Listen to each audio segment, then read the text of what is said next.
Your mom was really good friends with my mom. Oh my God, that's awesome. Yeah, she was friends with your dad, but my mom and her got pretty close, actually. So we have to be friends, damn it. Francia, I feel like I'd vibe with you. I remember there was a red carpet. I was nominated for an Alma Award, and your mom came up to me so sweet, because I think your mom even came to my quinceañera or something, but she came up to me so sweet and was like, I'm so proud of you. I knew you were going to do it. I'm first generation, so I'm literally like, okay, navigating two worlds. And my parents think that if I go to therapy, I'm going to end up in a psych ward. Like, there's such a stigma behind it. Hello and happy Monday to all of my beautiful listeners. Thanks to everyone for tuning into this week's episode of Chiquis and Chill. I don't know about you, but I'm a little over the rain, you guys. I mean, I love the rain. I think it's good. It's cleansing. The earth needs it, but I think it's time for some sunny days. But anywho, on today's show, we're going to be joined by an actress you might know from the shows Grownish or How I Met Your Father. I'll give you a hint. She's Mexican and Hondureña, and we're going to talk about everything from being a first-generation Latina to mental health to being a strong and confident woman. So let's get started. This is Chiquis and Chill.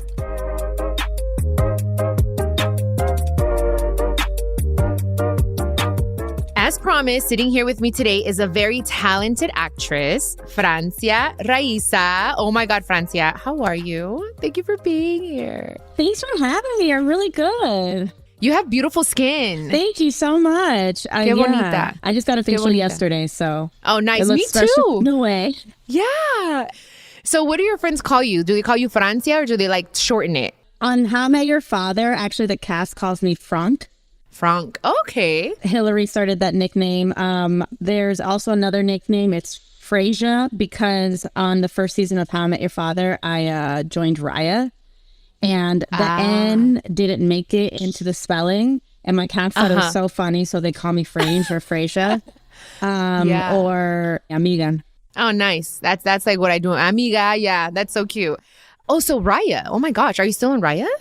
I just took a break from it. I mean, technically I am, but it's just like when you connect with someone, you actually have to go on the date part or do the effort. Yeah. De una flojera. I don't know. So you're kind of like, nah. Yeah. So for those of you who don't know what Raya is, I think we've talked about it here on the pod. It's a dating app. I was on right before I met my boyfriend, and then he was on there. I didn't know he was on there until we started dating, 3 weeks in. And I was like, oh, you're still on Raya? Hold on. You better erase that. But That's cool. I think Raya is one of the cooler, upscale dating apps. I personally think it's cool. But I'm glad you're taking a little break. I think sometimes it is necessary.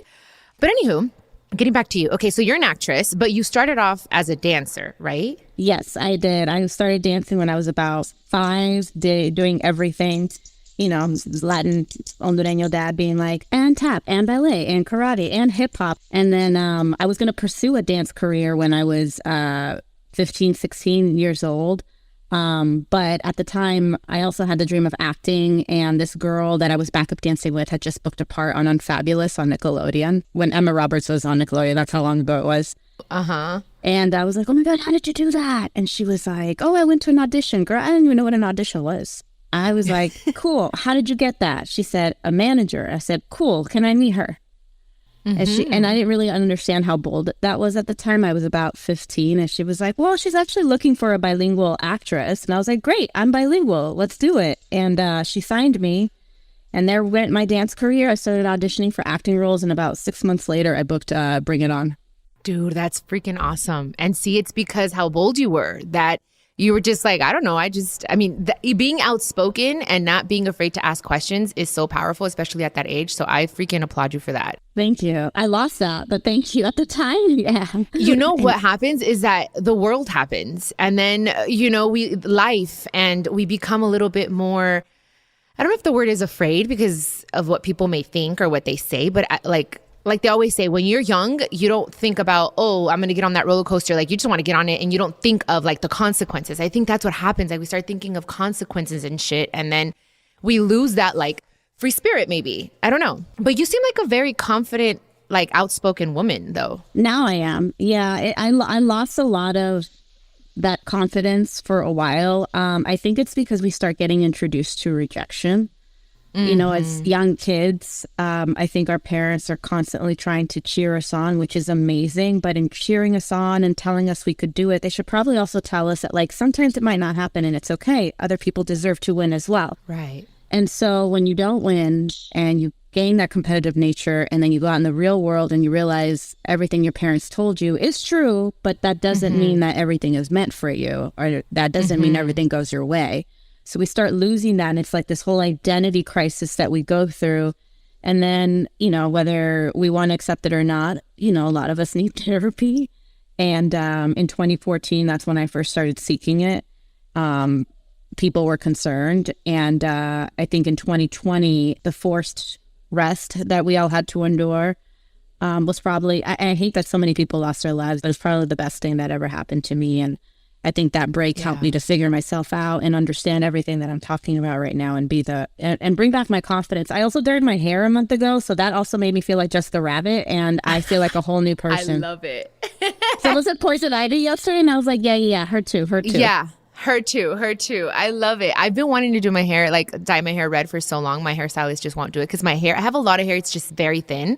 So I gotta like let it rest a little bit, but it looks beautiful on you. Thank you. I think, like, you know, what you said right now, sometimes when like we're going through a breakup or something like horrible, like we want to make some type of external change, and it just helps us internally. So I totally get that.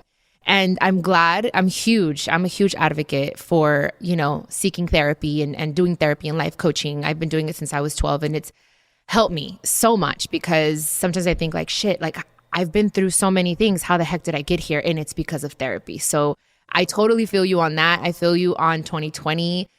It was a year of like so much change for all of us, of course. But for me, it was like, whoa, it put a lot of things into perspective. So I totally get you. And then just backpedaling a little bit, because you did mention your dad, and I know him pretty well. Yeah. So you're Mexican and Hondureña, correct? Yeah, my dad's from Honduras. So your dad is from Honduras. See, I thought your dad was Mexican for some reason. I don't know. But his name is, o le dicen el Cucuy. Yes. How was that? Like growing up with him as this famous like radio jockey. Oh my God, you know what? Because you were in the same boat as me, I can talk to you about this. It wasn't easy. I know. It wasn't easy, girl. Like, so much expectation. Y luego, pues, you know how it is. Las cosas pasaban en la casa, and you have to like sweep it under the rug and pretend like nothing's happening. And you're like, some shit is going down. Y al mismo tiempo, no sé si a ti te explicaron, pero como que no me explicaron. I don't know why I started speaking Spanish. They didn't explain to me very well that my dad was famous. You know, I didn't get it. They didn't really explain the celebrityness. It just was what it was. And so I remember going out to the movies or anything, and people stopping him for pictures and autographs, and I got so mad. I'm like, this is family time. Why? Yeah. And so that's tough. It is. And then, you know, I don't know about you, but even, you know, sometimes growing up, I didn't know if some friends were my friends because of me or because of my dad. And, you know, or some people didn't like me because I was a rich bitch. I hear you. I feel you. Same. Like, I grew to say, okay, because my mom would be like, well, these people feed us. So, but sometimes they'd be like, we're at Disneyland or we're somewhere at the movies. And it's like, I just want my mom right now. Like, I'm like, I just want my mom. Like, I don't want the artist. Like, you know, and it was so hard. Now I understand, because I'm like, oh shit. Like, now I feel bad for the people around me. And I feel like, oh my God, hopefully they don't get annoyed. But like, as a child, it's tough. You don't know. And I don't think they explained it to us. But also, I have to understand that they didn't really know how to explain it to us. Like, if you think about it, my dad was first generation money. So was my mom. Like, they didn't know what to do with that. And the fame, you know, you talk about it, but no one prepares you for it. You and I have the advantage that we can learn from their mistakes. And also, I don't know, you're first generation, right? I'm third. No, you're third? Yeah. Oh, wow. That's crazy. See, I'm first generation. So my parents really just didn't know any better. Being first generation growing up out here, it's like acclimating to American life and keeping to my culture. It's like a whole thing, but it was tough. Yeah, of course, because you feel like, okay, if I become too quote unquote American, I'm not going to be accepted by my people. And it's kind of like, I think now what has helped me is kind of like, I'm part of the 200% club. You know, I'm 100% Mexican and I'm 100% American. And I'm lucky and we're blessed enough to have that, you know, and just embrace it. But growing up, it was like, oh, you're too light skinned. Like, you don't fit in. And then on the other side, it was like, oh no, you're too Mexican. It was just like always trying to find, well, where do I fit in then? Am I? And then your parent is famous.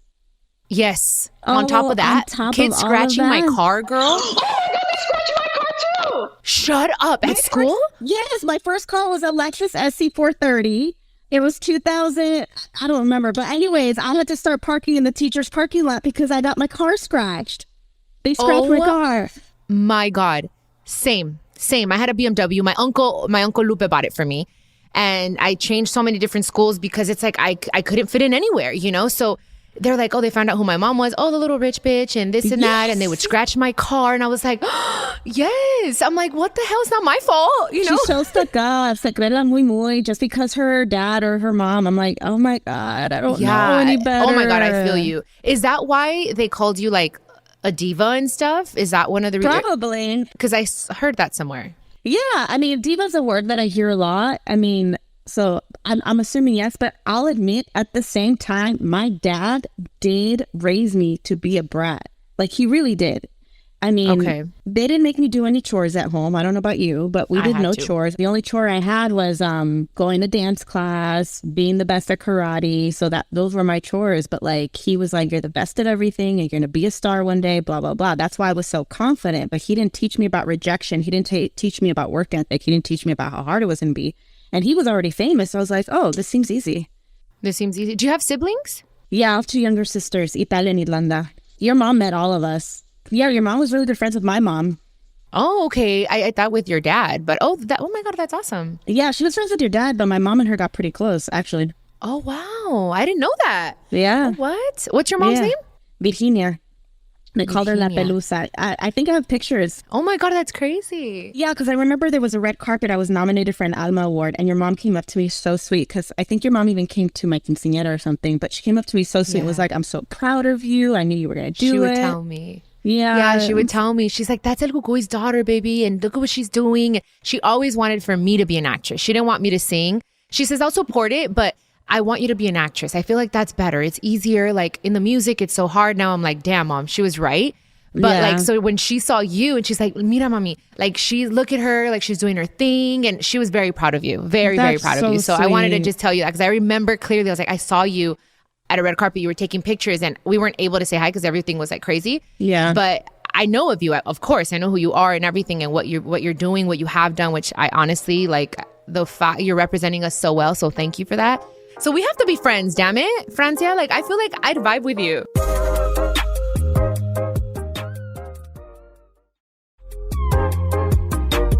Okay, so let's talk a little bit about mental health because it is something that I've gone through and I want to know what your take is on it, especially ever since, you know, the pandemic. And I think that's when most of us like felt the anxiety and depression. I know I did hardcore, but it helped me. What is your take on what's going on and if we should speak about it a little bit more, especially in our culture?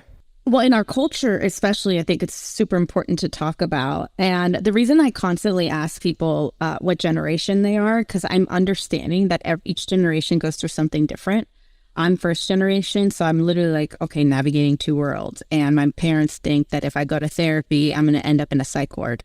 Like there's such a stigma behind it. Mm-hmm. I would encourage, I'm first generation, so my kids would be second generation. So I would actually encourage that. Now that those times have just changed, like it's actually just recent. I think the pandemic opened the doors to a lot. And I appreciate that the world is now more understanding of mental health issues and what it can cause us because now we have a lot more resources. Mm-hmm. But in our culture, man, it's just so important for us to talk about us navigating 2 worlds, especially because we look different and we're in a season of unlearning a lot of things culturally, politically, human-wise. So I think there's just a lot of change. And especially our generation, like we were born at a time when the internet wasn't even what it is today. I remember dial-up. So I think especially for us growing up where we're constantly going through a lot of changes is really necessary, especially with our parents who, never even had cell phones. Like imagine the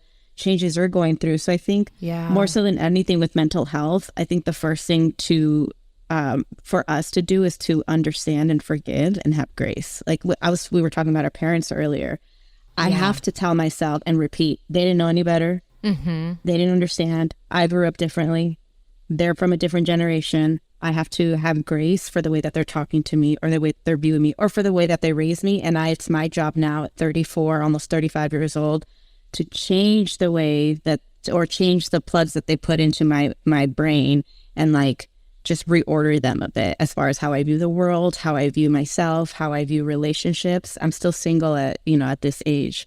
And I never thought that would be because, culturally it's unheard of. Right. But it's also not a bad thing. And I'm glad. And thank you for saying that I represent Latina as well, because I'm really trying. I'm also trying to now as a 34-year-old single woman, like, kind of bleed out that stigma that we have to be young when we get married, young when we have kids, or, we're no good. Absolutely. That's something that I had to kind of, a hump in the road that I had to just overcome was, oh my gosh, se te pasó el tren. Like I was married and I got divorced and I have no kids yet. And the fact that I have to do perhaps IVF to get pregnant if I want kids. It's kind of like for a long time in our culture. I froze my eggs. You did? Good job. I'm so proud of you. I haven't done it yet.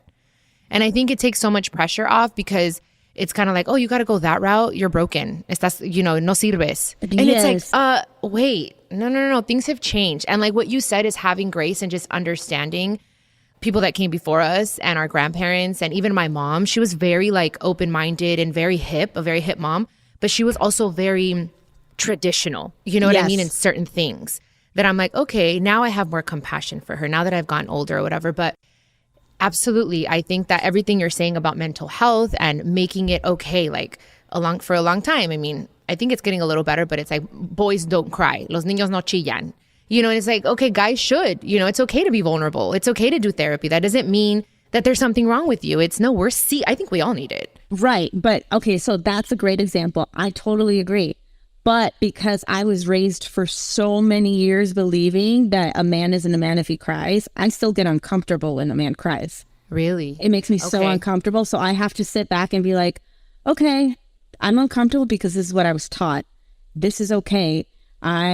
He's allowed to cry. He's a human being. So it's like retraining. And I think that's where a lot of our mental health issues also stem from. The retraining, the relearning. It's insane. And it could be something as simple as that. Mm-hmm. That's going to trigger anyone that's listening right now or something else that was triggering. Like, there's a lot of tweets about what parents say to us when we're little. Like, let's say if you rip the banana, you're going to faint. And then it happens one time. You're like, oh, yeah. Those are yes. Yeah. So like, how long does it take you to understand that just because you rip the banana, you don't faint, or something like that. So it's hard. It's a trigger. So even that, I'm like, okay, I have to understand if it was a different time, it was a different time. This is morally correct. This is not. This is old. It's not traditional. We're in a new world. It's hard. Yeah. It's giving yourself that therapy. You know what I mean? Yeah. Like speaking to yourself. And one thing from the short time that like we've been speaking and talking, it's like you're very, very enlightened. Like, oh, thank you. You're a smart woman. Like I can tell you've done your internal work. And I did hear on Jay Shetty, your interview a few years back, where you journal. Do you still do that? Journal and write letters to God or no? Yeah, I've been pretty bad about it lately because I've been more focused on meditating differently. It's so funny that Jay Shetty podcast that you brought up, because I just talked to him the other day and I said, Jay, I really want to do that interview again. And he goes, yeah, okay. And I was like, no, seriously, I was so depressed during that time that like not everything I said, I can't even listen to it. But also I was like, I wore a baseball cap and a sweater. I was very tired. I wouldn't wear any makeup, but I was like, I also just didn't feel good about myself. I was so depressed. And that relationship I was in that I was talking about wasn't great. And I was blaming myself in the podcast about it. And I was like, wow, I'm still doing this to myself. So we broke up right before the pandemic, which is probably the best thing that could have happened to me because I did not love myself. And I'm not saying it's his fault. Is like, I've been in relationships just like that since I was 17. And every person after that, it was the same as the first time I was verbally abused. So yeah, I was really, really depressed.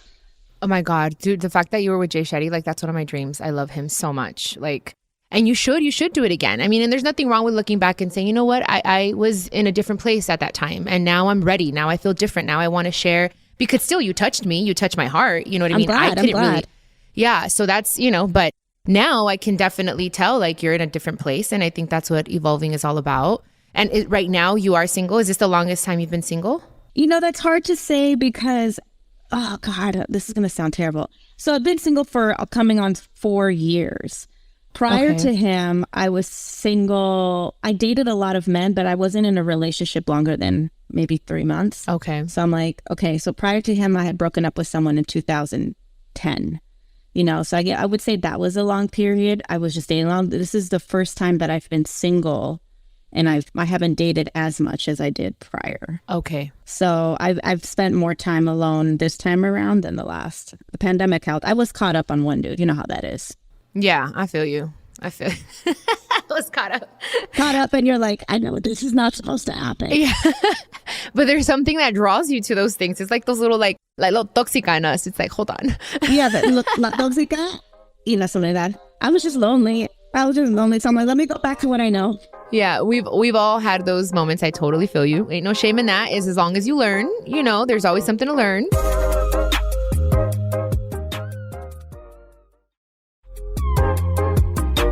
So we were talking about self-confidence because for me, I feel like you're a very confident, outspoken type of girl, woman, whatever.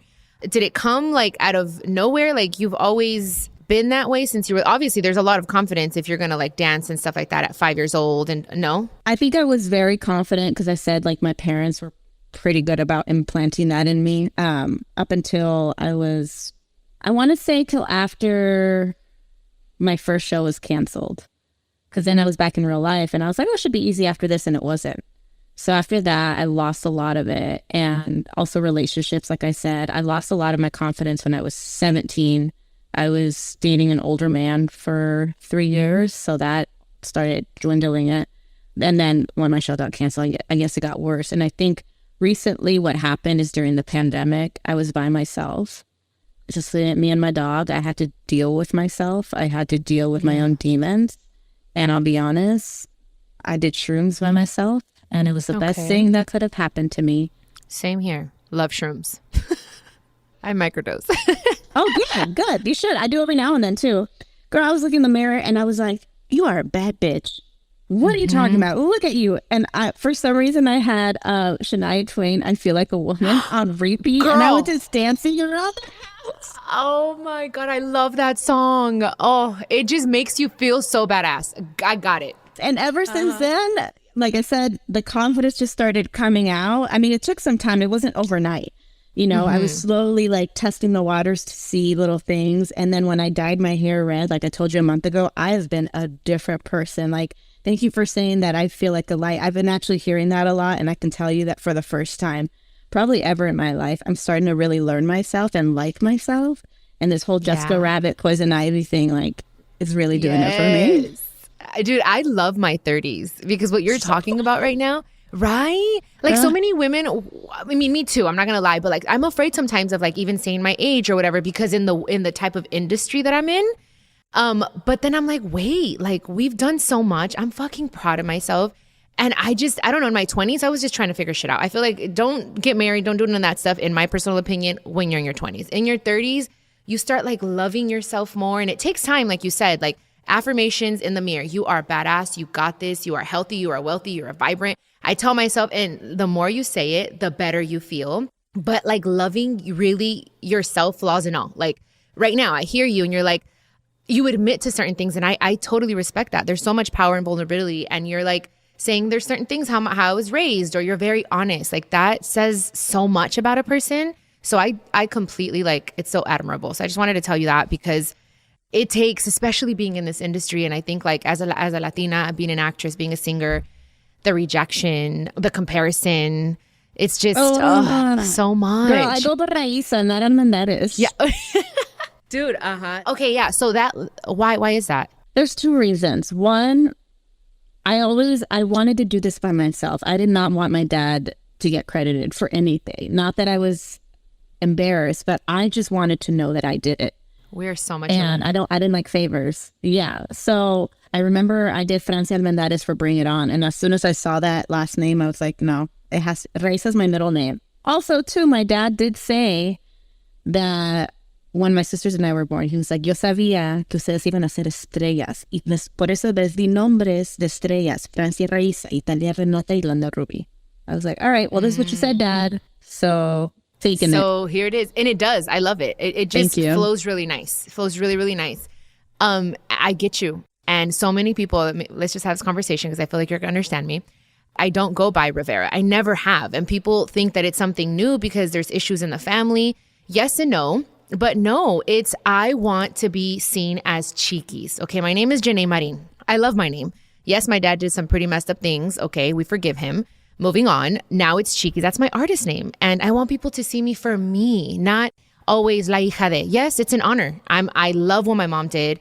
I honestly, it's a blessing. It's an honor. But see me, for what I do, for my story, for my experience. Don't always just, I don't know, like I'm very proud of what all my family has accomplished, but I want to leave my own footprint and I don't need the last name. I can be any last name and I'm still, if I'm meant to do what I'm going to do, what I'm doing, it's because that's God's will for my life. You know what I mean? Yeah. So people see it in a negative way, but it's like, no, I mean, I don't know. I think it's great. Thank you. And I feel like for people that haven't been in our position, maybe need an explanation of like why. And the best thing that I could think of is when you're comparing or you have that last name, automatically sin querer, you start judging a book by its cover. And then there's an expectation that is set on us. And if we don't meet that, it's disappointing. And you're already expecting me to fail and I haven't even started. So let me come as a clean slate, as my own individual and not someone that you can compare me to. Anyone would understand this.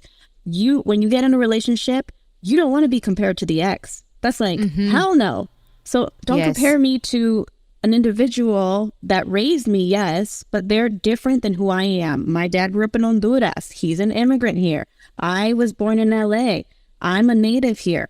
We're different. And we're going to choose different paths and we're going to be our each individual person because my dad portrayed himself one way. If I go the other way, I already know I'm going to be judged. So I don't want to be identified as la hija de. I want to be identified as an individual, to drop the expectations. And if I mess up, oh, well, that's just Francia. Or if Chiquis does something, it's like, oh, well, that's just Chiquis. Not, I'm la hija de Jenny, mira lo que hizo. Yes. Oh my God, you explained it perfectly, better than I could ever. Now I'm like, okay, yes, now I'm going to use that in my in my interviews. That's a lot of therapy, girl. Yeah, I know. Oh my gosh. I'm telling you guys, therapy is everything. Like it's helped me. Life coaching. Have you done life coaching? No, I haven't done life coaching. No, I feel like acting and these scripts are enough life coaching for me, plus my therapist. You're absolutely right. You know what?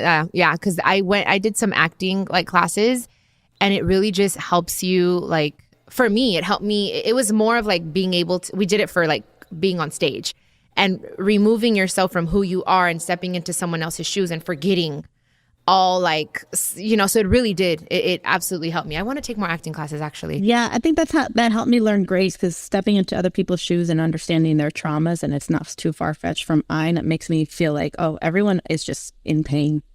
That's it. Everyone's just in pain. Yes. Yeah. And what are you working on right now? I'm on hiatus right now. So we just finished filming in February and I went to Trinidad for a week for Carnival. It was so much fun. And then I had to go to New York after. So I just got back at the beginning of March. I'm working on a salsa line, like to eat salsa. Yeah, I'm developing that. So I'm working on stuff outside of acting, but right now I'm taking a break. Oh, girl, you got to send me your salsas. I'll for sure. I love salsa on everything. So. Oh my God. Then yeah. So when we hang out, I'll make some. Or maybe you can just come to the house and we'll have a little situation. Oh my God. I love it. Yeah. Thank you. But anywho, honestly, I've enjoyed this conversation. I'm so glad we were able to talk because I feel like we have a lot in common and I feel you, I get you. And I think you're doing an amazing job.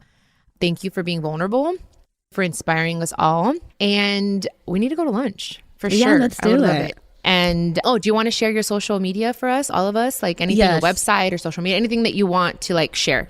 Yes, you can find me on Instagram and Facebook. I'm gonna be honest, my Facebook is the same as my Instagram, so I would just go there. And TikTok. They're both Francia Raisa. I do not have a Twitter anymore, people. I deactivated it. I needed to get out and have a break from one social media page. So that was the one I chose. So TikTok and Instagram. Thanks.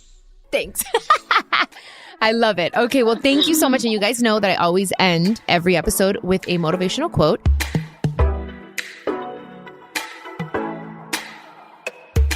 So the quote is very simple. It's very simple, and I think it goes with what we've been talking about. But listen clearly. Rejection is God's protection, you guys. That is a quote that I want to leave you with. Sometimes when one door closes in our face, like Francia said, it does affect our confidence. And just know that maybe that's happening for a reason, because it's a blessing in disguise and something better is coming. So anywho, that's all I wanted to say. You guys, thank you so much. Thank you for being with me every single Monday. Francia, you are the bomb girl, neta. Gracias. And I'll see you soon. Besitos a todos. Do you need advice on love, relationships, health, y más? I'm so excited to share with you that my Chiquis and Chill podcast will have an extra episode drop each week.